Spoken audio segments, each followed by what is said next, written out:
प्रमाणे 18वं वर्ष आणि 18व्या वर्षी देखील तोच उत्साह तोच आनंद देणारी शिवजयंती थितीची शिवजयंती आज या ठिकाणी साजरी होताना नारायणगावमध्ये आपण पाहत आहोत। आणि त्याच नारायणगावमध्ये त्याच वेसीच्या समोर नितीन पानगुडे पाटील सर आज तेच वक्ते या ठिकाणी आहे, जे सतत आत्ताच नाना म्हटलं की खरोखरच कार्यकर्त्यांना आणि शिवभक्तांना, शिवभक्तच नाही तर महिला सुद्धा शिवभक्त आहेत, कारण जेव्हा रॅली निघते त्याच्यामध्ये सर महिला सुद्धा मोठ्या संख्येने रॅलीमध्ये सामील होतात। या ठिकाणी सरांना पाहून जो आनंद मिळतो किंवा त्यांची प्रेरणा घेऊन जे आपण वर्षभर कार्य करतो, यावेळी थोडीशी शंका वाटत होती, मला खरंच वाटत होती सर, परंतु नातं कसं असावं।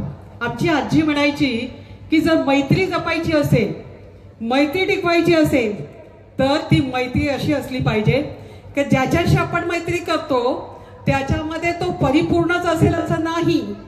एखादी गोष्ट चुकीची होऊ शकते, चुकू शकतो, पण त्याच्या सह ज्याला आपण आपलं म्हणतो आणि बरोबर चालतो तेव्हा ती मैत्री शेवटपर्यंत टिकते।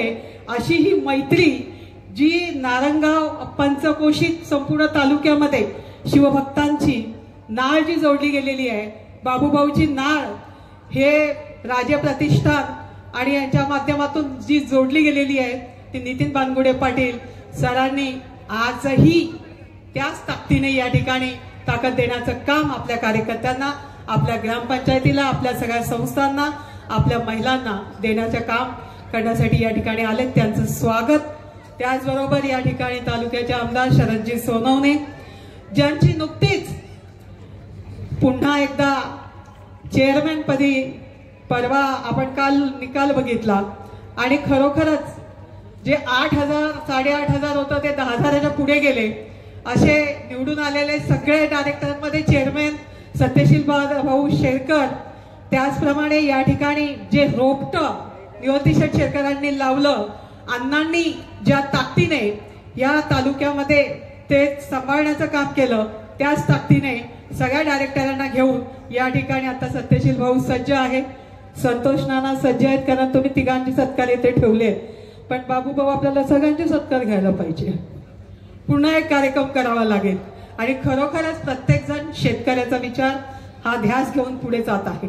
या ठिकाणी माऊलींनी देखील सांगितलं की 1.5 टप 12 वर्ष म्हणजे 1 टप, तर इथे 1.5 टप म्हणजे 18 वर्ष म्हणजे बरोबर 1.5 टप झालेला आहे आणि पत्रकार मित्र त्याची नोंद घेणार आहेत। उद्याच्या बातम्यांमध्ये खरोखरच तुम्ही मीडिया, इलेक्ट्रॉनिक मीडिया सगळ्यांनीच ही दखल घेतली पाहिजे, कारण हे कार्यकर्ते हीच ताकद आहे, कार्यकर्ता त्याच्या पाठी नाही तो नेता होऊ शकत नाही।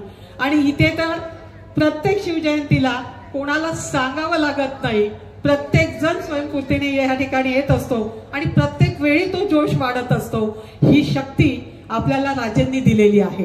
या ठिकाणी बसलेले सगळेच म्हणजे आमच्या डोळे सरांना म्हणलं सर वरती या, कारण तुम्ही किती लाखो ऑपरेशन डोळे लोकांना दिलेले आहेत, डोळे नसणाऱ्याला जेव्हा डोळे मिळतात तेव्हा तो किती समाधानी होतो।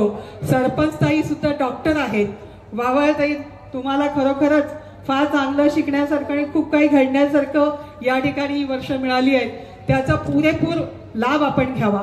या मंचावर आमचे मार्गदर्शक बाळासाहेब पाटीलजी आहेत, निश्चितपणाने बाळकडू काय असावं त्यांनी त्या काळात संघर्ष केलाय की ज्या काळात कदाचित कोणी ठरवू शकणार नाही, करू शकणार नाही, पण जे होते त्यांना बरोबर घेऊन, जे येतील त्यांच्या सोबत, नाही येतील त्यांच्याशिवाय, ज्यांनी हे काम केलेलं आहे। या ठिकाणी मला एकच सांगावं असं वाटतंय की दरवेळी एक नवीन उपक्रम, जेवढे सत्कार मूर्ती होते त्या सगळ्यांच्या चेहऱ्यावरचा आनंद बघून आपल्याकडे सुद्धा मुली कुठे स्थितीजवळ जाऊन पोहोचल्या, प्रत्येक क्षेत्रात हल्ली महिलांचा उच्चांक आपल्याला पाहायला मिळतो, राज्यात कुठेही फिरा सगळीकडे कटआउट।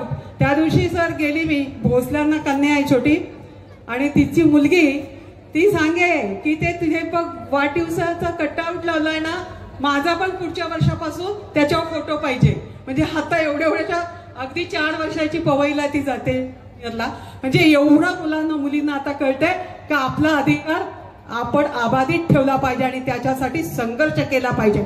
म्हणून जेवढे सत्कार झाले, सन्मान झाले, आमच्या शिक्षकांनी देखील ज्या पद्धतीने या ठिकाणी आपला परफॉर्मन्स दाखवला, खूप कौतुक वाटलं. त्याचबरोबर रापर सबनीसनी देखील चांगला उच्चांक गाठून या ठिकाणी बक्षीस मिळवलं. स्पर्धा लागली पाहिजे, पण स्पर्धा कसली असावी? स्पर्धा असावी ती लोकांना देण्यासाठीची, जनतेला देण्यासाठीची. आणि ही स्पर्धा जेव्हा लागते ना, तेव्हाच खऱ्या अर्थाने विकास होतो. माझा विकास म्हणजे तालुक्याचा विकास नव्हे, माझ्या जनतेचा विकास, माझ्या मतदाराजाचा विकास म्हणजे माझा विकास. राजांनी ज्या पद्धतीने, संभाजीराजे असतील, त्यांनी देखील तो कित्ता पुढे गिरवला आहे, तो चालवला आहे, तो वसाणीवासा घेतलेला आहे. त्यामुळे ज्या जिजाऊ इथे आल्या आणि स्वराज्याचं तोरण बांधणारा जन्माला घालण्यासाठी त्यांनी जेवढं काही केलं, आपण जिजाऊ नाही होऊ शकत, पण किमान त्यांचे विचार पुढे नेऊ शकतो. आपण या ठिकाणी सावित्रीबाई फुल्यांसारखं करोनामध्ये जसं त्यांनी महामारीमध्ये पुण्यामध्ये जे कार्य केलं, त्याच्यासारखं आपण करोनामध्ये देखील आपल्या लोकांचे जीव वाचवायचं काम केलं. त्याचंही या ठिकाणी आपण कौतुक केलं की त्यांनी करोनामध्ये साथ दिली. आज बोलायची वेळ फार कमी आहे, नाही तर बोलायला खूप काही बोलू शकलो असतो, खूप बोलता आलं असतं. परंतु आज कौतुक फक्त कार्यकर्त्यांचं, आज कौतुक राजे प्रतिष्ठानचे अध्यक्ष आणि त्यांच्या असणाऱ्या सगळ्या संपूर्ण संघटनेच्या साखळीचं, आणि त्याचबरोबर विघ्न साखर कारखाना आणि त्याला 21/21 निवडून देणाऱ्या सगळ्या मतदार राजांचं कौतुक. आणि राजांची शिवजयंती रोज 365 दिवस साजरी केली तर काय बिघडतं, असं मला सर आत्ताच म्हणत होते.